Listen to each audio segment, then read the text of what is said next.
Hello everyone, আসসালামু আলাইকুম। Welcome to my new blog video. দেখুন, রাস্তাটা কিন্তু খুবই সুন্দর। এই সুন্দর রাস্তা দিয়ে আমরা একটা জায়গায় যাচ্ছি। সেই জায়গাটা হচ্ছে আমার হাজবেন্ডের ফোনে আমি দেখেছিলাম, বেশ কয়েক বছর আগের ভিডিও ছিল সেটা হচ্ছে আমার হাজবেন্ড বাইক নিয়ে পানির মধ্যে দেখলাম বাইক চালাচ্ছে। আমি বললাম, এই জায়গাটা কোথায়? এত সুন্দর একটা জায়গা, আমাকে একদিন নিয়ে যেও তো। সে বলল, ওকে ঠিক আছে, তোমাকে একদিন সময় করে নিয়ে যাব। পরে আজকে তার সময় হয়েছে। আসলে তার সময় হইতো না, আমার বাচ্চাকে একটা ডক্টর দেখাতে নিয়ে আসছে এই পাশে। সেই ডক্টর দেখিয়ে একটু টাইম ছিল আমাদের হাতে, তখন বললাম তাহলে এই রাস্তা দিয়ে কি যায় সেখানে? এই রাস্তা দিয়ে যদি যাওয়া যায় তাহলে চলো একটু ঘুরে আসি।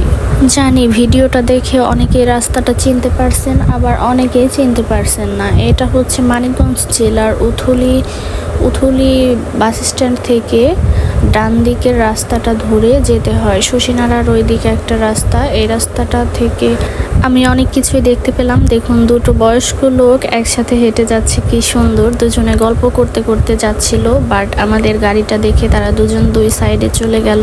আমাদের এখনকার যুগে তো এরকম মানুষ দেখাই যায় না যে এত বয়স্ক লোকজন একসাথে বসে গল্প করছে বা হেঁটে গল্প করছে। এরকম আগে অনেক দেখতাম, ছোটবেলায় দেখতাম রাস্তার পাশে দাঁড়িয়ে গল্প করছে বয়স্ক লোকজন। এছাড়াও বিভিন্ন দোকানে বসে, আমাদের হচ্ছে একটা পুকুর পাড় আছে, সেই পুকুর পাড়ে বসেই তারা আড্ডা দিত। দেখতে অনেক ভালোই লাগতো, মনে হতো তারা বুড়ো হয়ে গেছে, তাদের মনের মিলটা রয়ে গেছে, বন্ধুত্বটা রয়ে গেছে। তারা বসে বসে গল্প করছে, খেলছে একসাথে, কত মজা করছে। এদিকে দেখুন, কথা বলতে বলতে চলেই আসলাম আমরা সেই জায়গাটাতে। এই ব্রিজটা কিন্তু মাশাল্লাহ অনেক সুন্দরই লাগছিল। দুই সাইডে পানিতে ভরা একদম। এখানে এই রাস্তাটার পাশে কিন্তু খানিক পর পর এক একটা বাড়ি রয়েছে। বাড়িগুলো দেখে আমার মনে হলো এই বাড়িগুলোতে না জানি কত শান্তি। দেখেন, একদম এক জায়গায়, আলাদা এক জায়গায় বাসা। এখানে কোনো চিল্লাচিল্লি নেই, গোলমাল নেই, মারামারি নেই, কাটাকাটি নেই। তারা তাদের মতো কাজ করছে। ওই যে নৌকায় করে ঘাস নিয়ে আসছে, ঘাস নিয়ে বাসায় গিয়ে তাদের হয়তো গরু ছাগল রয়েছে, তাদের খাওয়াবে। যাদের গরু ছাগল রয়েছে তাদের বর্ষার মধ্যে একটু কষ্ট আছে, নৌকায় করে ঘাস আনতে হয় অনেক দূরে দূরে গিয়ে। আর পানির ঘাস তো গরু ছাগলের জন্য তেমন ভালো না। সব মিলিয়ে এই খোলামেলা জায়গাটা মাশাল্লাহ আমার অনেক ভালোই লাগছে, অনেক শান্তি লাগছে। এখানে কিছুক্ষণ দাঁড়িয়েছিলাম, একটু গল্প করলাম দুজনে, অনেক ভালোই লাগলো। আমার বাচ্চাটা তো এখানে এসে খুবই খুশি। ব্রিজের পাশে আবার পাট রোদ দিছে, পাট ওই দেখুন সারি সারি রোদ দিয়ে দিছে। পাটের ঘ্রাণ কিন্তু আমার কাছে ভালোই লাগে এখানে এসে, যেটা প্রথমবার পেলাম এই বছরে আর কি।